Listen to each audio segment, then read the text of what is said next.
الحمد للہ رب العالمین والصلاة والسلام علی خاتم النبیین اما بعد فاعوذ باللہ من الشیطان الرجیم بسم اللہ الرحمن الرحیم۔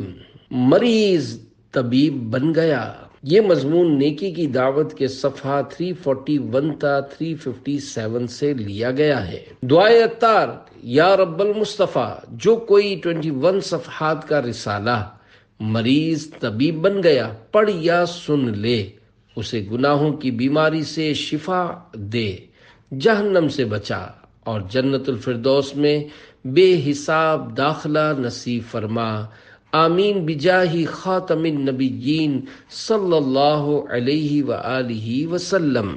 درود شریف کی فضیلت۔ فرمان آخری نبی صلی اللہ علیہ وآلہ وسلم، جسے کوئی مشکل پیش آئے اسے مجھ پر کثرت سے درود پڑھنا چاہیے، کیونکہ مجھ پر درود پڑھنا مصیبتوں اور بلاؤں کو ٹالنے والا ہے۔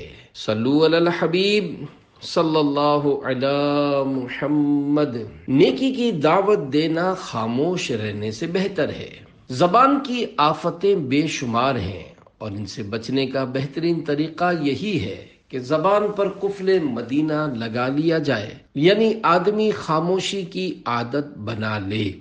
البتہ جو زبان کی لغزشوں سے بچنا جانتا ہو اور شریعت کے عین تقاضے کے مطابق بولنے پر قدرت رکھتا ہو، اس کے لیے نیکی کی دعوت دینا خاموشی سے افضل ترین عمل ہے، جیسا کہ خاتم المرسلین رحمت للعالمین صلی اللہ علیہ وآلہ وسلم کا فرمان دل نشین ہے۔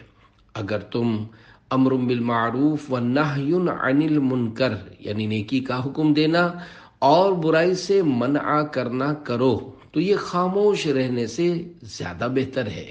ثواب ملنے کی امید۔ حضرت ابو درداء رضی اللہ عنہ فرماتے ہیں، میں دوسروں کو نیکی کا حکم دیتا ہوں اور خود اگرچہ وہ کام نہیں کرتا، لیکن پھر بھی مجھے اللہ سے اجر ملنے کی امید ہے۔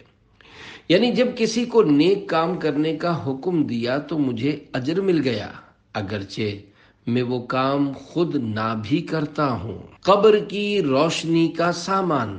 اللہ پاک نے حضرت موسیٰ کلیم اللہ علیہ السلام کی طرف وحی فرمائی، بھلائی کی باتیں خود بھی سیکھو اور دوسروں کو بھی سکھاؤ، میں بھلائی سیکھنے اور سکھانے والوں کی قبروں کو روشن فرماؤں گا تاکہ ان کو کسی قسم کی وحشت نہ ہو۔ مبلغین کی قبریں انشاءاللہ جگمگائیں گی۔ پیارے پیارے اسلامی بھائیوں، اس روایت سے نیکی کی بات سیکھنے سکھانے کا اجر و ثواب معلوم ہوا۔ سنتوں بھرا بیان کرنے یا درس دینے اور سننے والوں کے تو وارے ہی نیارے ہو جائیں گے۔ انشاءاللہ ان کی قبریں اندر سے جگمگ جگمگ کر رہی ہوں گی اور انہیں کسی قسم کا خوف محسوس نہیں ہوگا۔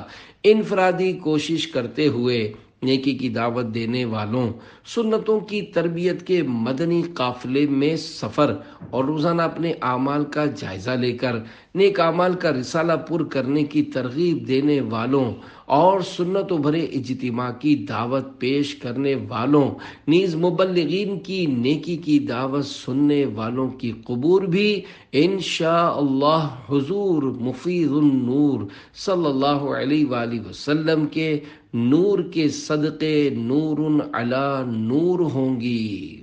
قبر میں لہرائیں گے تا حشر چشمے نور کے، جلوہ فرما ہوگی جب طلعت رسول اللہ کی۔ مشکل الفاظ کے معنی۔ طلعت یعنی چہرہ، صورت، نظارہ۔ شرح کلام رضا۔ اے عاشقان رسول، جھوم اٹھو جب محبوب رب تاجدار عرب صلی اللہ علیہ وآلہ وسلم اپنا نورانی چہرہ چمکاتے ہوئے مومن کی قبر میں جلوہ فرما ہوں گے تو روشنی ہی روشنی ہو جائے گی اور تا قیام قیامت قبر میں نور کے چشمے لہراتے رہیں گے۔ اندھیرا گھپ اندھیرا ہے، شاہ وحشت کا ڈیرا ہے، کرم سے قبر میں تم آؤ گے تو روشنی ہوگی۔ صلو علی الحبیب صلی اللہ علی محمد۔ مریض طبیب بن گیا۔ حضرت سیدنا ابو بکر شبلی رحمۃ اللہ علیہ ایک مرتبہ بیمار ہو گئے۔ لوگوں نے شفا خانے میں داخل کروا دیا۔ آپ کے عقیدت مند وزیر علی بن عیسیٰ کی درخواست پر خلیفہ بغداد نے دربار شاہی کے نصرانی یعنی کرسچن رئیس الاطباء یعنی ڈاکٹروں کے سردار کو آپ رحمت اللہ علیہ کے علاج کے لیے بھیج دیا۔ اس نے بڑی توجہ سے علاج کیا مگر کوئی فائدہ نہیں ہوا۔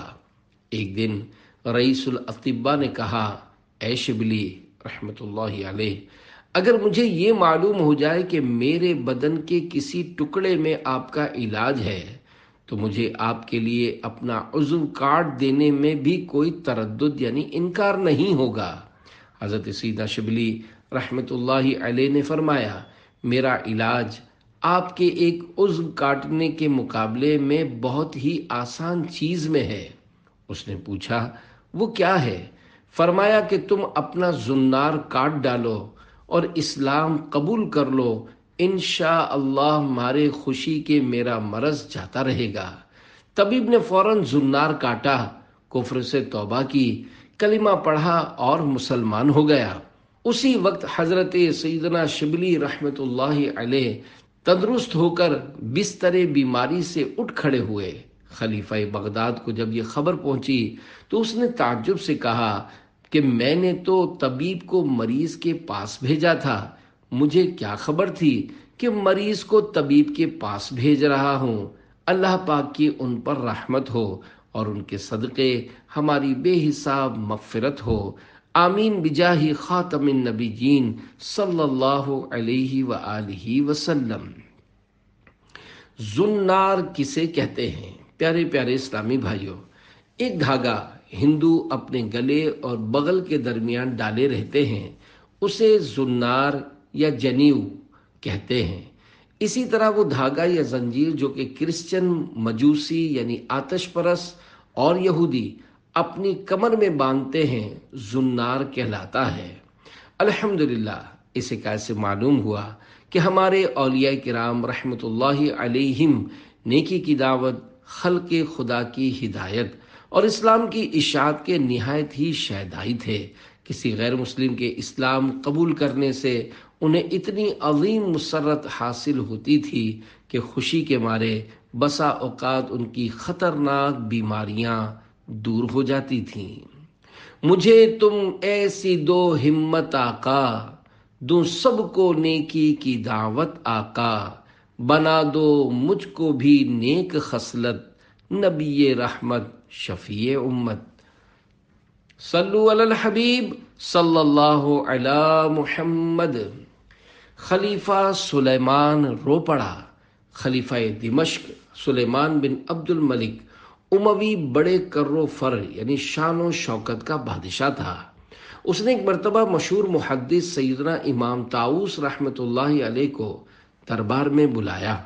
آپ رحمت اللہ علیہ نے موقع پا کر نیکی کی دعوت دیتے ہوئے استفسار فرمایا، یعنی پوچھا، اے امیر المومنین، کیا آپ کو معلوم ہے کہ سب سے زیادہ عذاب کس کو ہوگا؟ خلیفہ نے کہا، آپ رحمت اللہ علیہ ہی ارشاد فرمائیے۔ تو آپ رحمت اللہ علیہ نے یہ حدیث پاک پڑھ کر سنائی، جس کو اللہ پاک نے اپنی سلطنت میں بادشاہی عطا فرمائی، پھر اس نے ظلم کیا تو اس شخص کو قیامت کے دن سب سے زیادہ عذاب دیا جائے گا۔ یہ سن کر خلیفہ خوف خدا سے لرز اٹھا اور دھاڑے مار کر رونے لگا، یہاں تک کہ روتے روتے تخت پر چت لیٹ گیا۔ اس کے تمام درباری اس کو اسی حالت میں چھوڑ کر چلے گئے۔ ماتحتوں کے بارے میں سبھی سے پوچھا جائے گا۔ پیارے پیارے اسلامی بھائیوں، اس کیسے معلوم ہوا کہ بیان کی تاثیر کے لیے جہاں سننے والوں کو دل و دماغ حاضر رکھتے ہوئے سننا ضروری ہے، وہاں مبلغ کا بھی باعمل، اخلاص کا پیکر اور ہر قسم کی حرص اور ذاتی غرض سے پاک ہونا لازمی ہے۔ جہاں یہ دونوں چیزیں جمع ہوں گی انشاءاللہ وہاں بیان کا خوب اثر ظاہر ہوگا، اور اگر ان دونوں میں سے کوئی ایک چیز مفقود یعنی غائب ہوگی تو بیان کے ثمرات یعنی فوائد ملنا دشوار ہوں گے۔ اس حکایت سے یہ بھی معلوم ہوا کہ بادشاہ اگر ظلم کرے گا تو عذاب نار کا سب سے زیادہ حقدار بنے گا۔ جو لوگ اقتدار کے طلبگار رہتے ہیں وہ ایک طرح سے اپنے آپ کو بہت بڑے پرخطر غار میں دھکیلنے کے در پہ ہوتے ہیں۔ اسی ضمن میں دو فرامین مصطفیٰ صلی اللہ علیہ وآلہ وسلم ملاحظہ ہوں۔ نمبر 1، جس کو رعایا کا ذمہ دار بنایا گیا پھر اس نے رعایا کی خیر خواہی نہ کی تو وہ جنت کی خوشبو تک نہ پا سکے گا۔ نمبر 2، تم سب نگہبان ہو اور ہر ایک سے اس کی رعایا یعنی ماتحتوں اور محکوم لوگوں کے بارے میں پوچھا جائے گا۔ جسے لوگوں پر امیر بنایا گیا وہ نگہبان ہے، اس سے ان کے بارے میں پوچھا جائے گا۔ مرد اپنے اہل خانہ پر نگہبان ہے، اس سے اہل خانہ کے بارے میں سوال کیا جائے گا۔ عورت اپنے شوہر کے گھر اور اس کی اولاد پر نگہبان ہے، وہ ان کے بارے میں جواب دہ ہوگی۔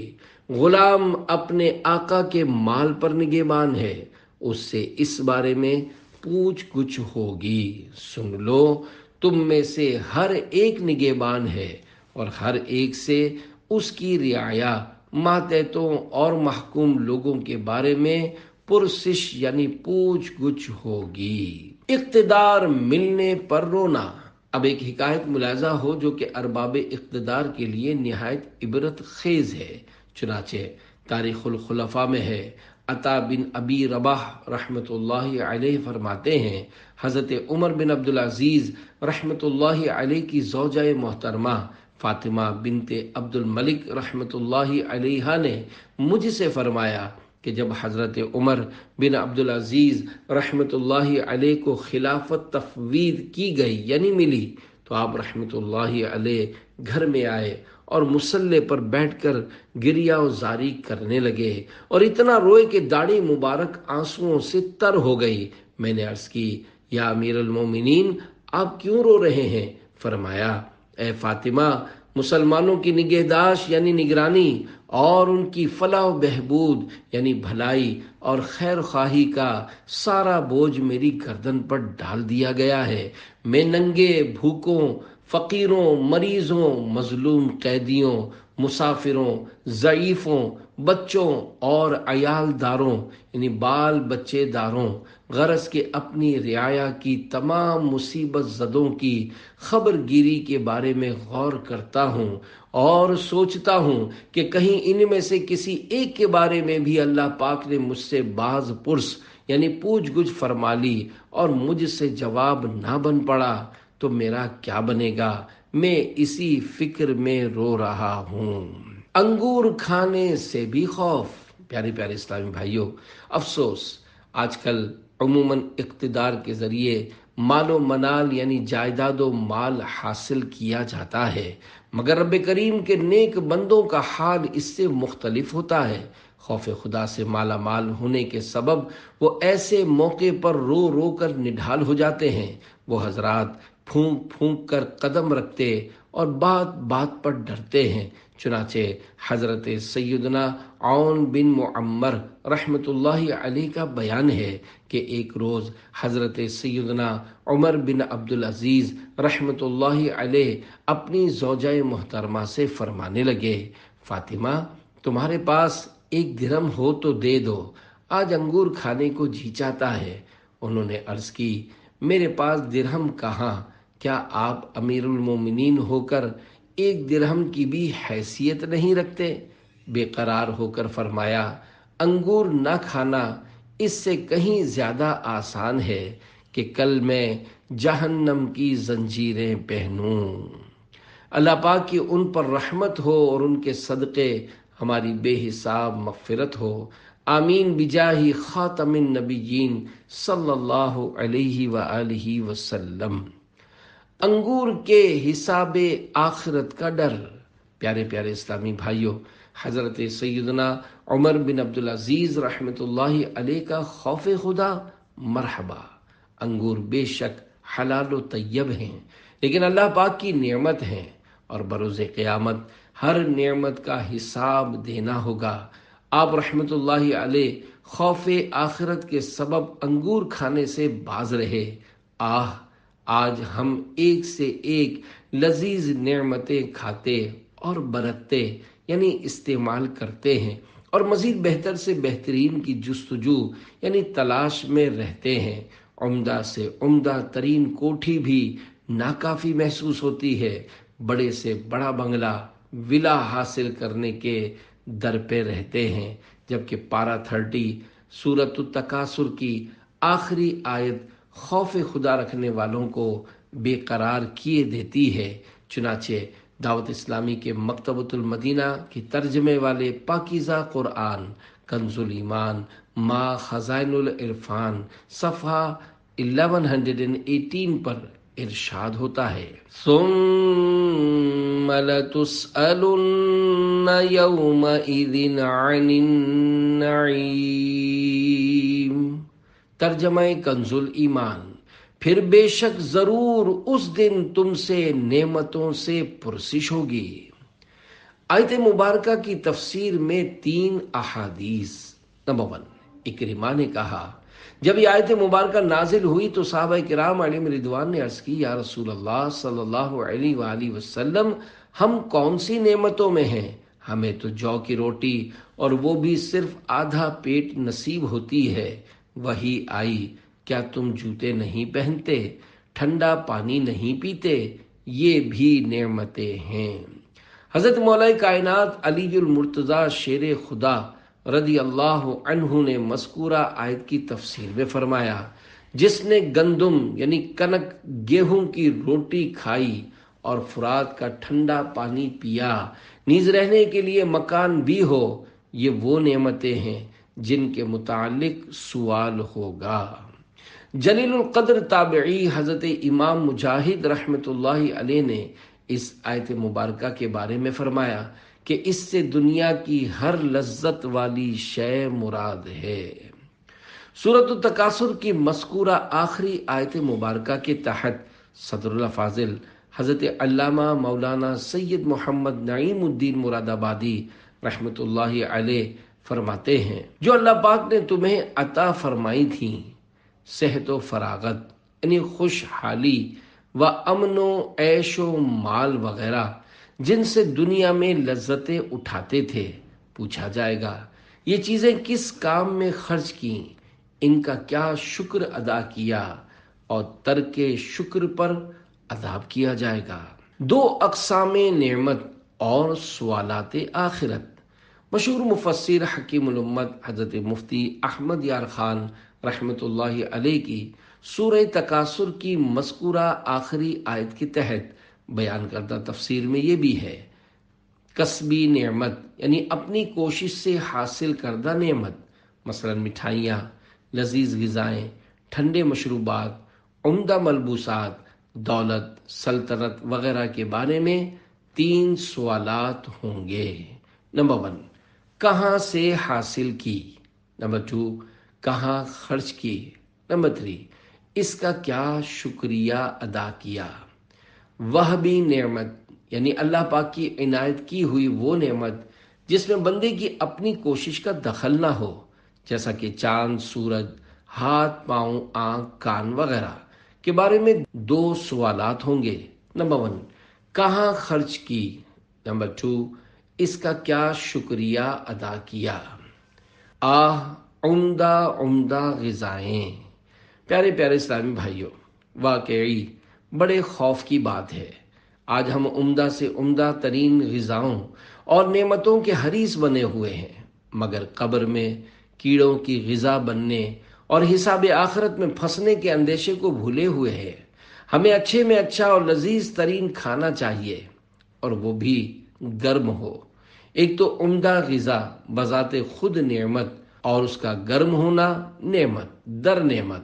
سادہ چائے سے بھی گزارا نہیں، دودھ پتی ہو، اور وہ بھی میٹھی میٹھی اور گرما گرم ہو۔